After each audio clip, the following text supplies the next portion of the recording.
$865,000. $865,000. That is roughly the cost of every new job the White House claims their so-called American Jobs Plan would create. $865,000. This is how the math shakes out. If you use the most favorable estimates that the Biden administration itself prefers, figures reported by Bloomberg News come out to about $865,000 per job. Other analysis have found numbers actually north of $860,000. Here's where the number comes from. The White House has tried to claim their spending plan would create 19 million jobs over the next decade. That's completely false. The Washington Post fact-checker gave Democrats multiple Pinocchios for this false claim. 19 million jobs is one estimate of the total number of jobs the entire country would add over the next decade from all sources. All sources. The same estimate says we're on track to add more than 16 million of those same jobs without the bill.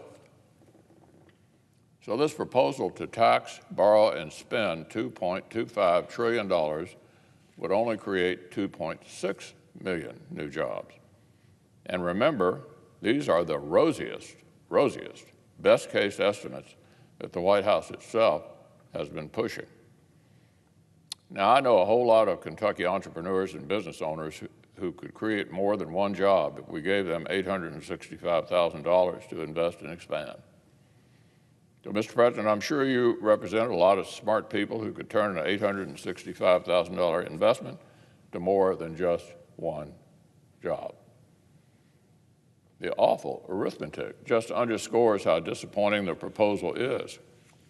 When the American people think of infrastructure, they think of honest-to-goodness public works projects that truly invest in the public good, things that build our nation's backbone.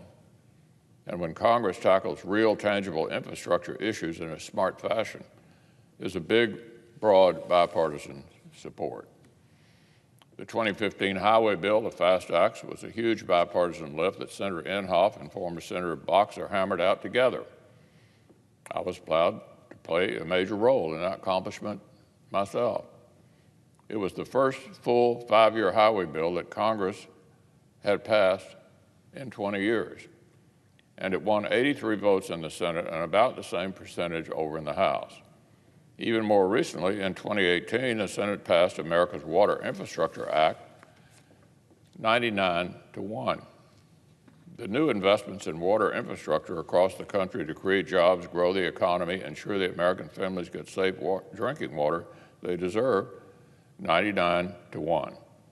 Just last year, another water infrastructure package came out of the EPW committee unanimously and cleared the Senate in a package that passed 92-6. So there is bipartisan appetite for smart infrastructure bills that are built the right way. The Senate's proven that over and over again. There isn't much appetite for using the word infrastructure to justify a colossal,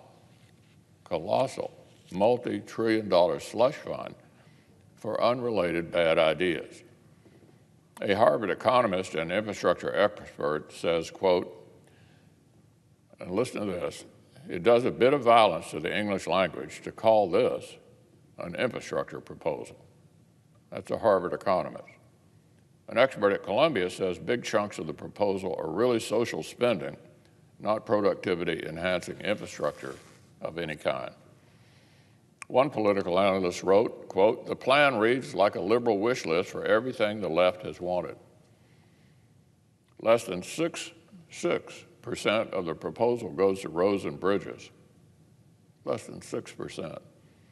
It would send more money to just electric cars than it would spend on our nation's roads, bridges, ports, airports, and waterways combined. And while this proposal chases every green fad, it would also slam our economy with the largest tax hikes in a generation.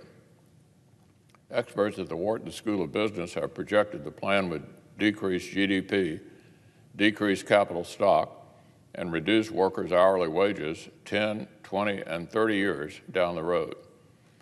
Economists at Rice University recently looked at a similar package of Democratic tax hikes and found it would lead to a loss of 1 million jobs here in our country over just 2 years.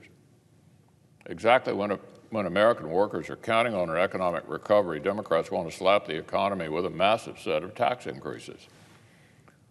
So look, this infrastructure plan is cut from the same cloth as the Democrats' voting rights bill. Both these subjects are ripe for bipartisan work. Both are subjects the Senate has addressed in the past with thoughtful compromises that have earned broad support. And both are issues where the American people will reject a far-left approach that makes their lives worse.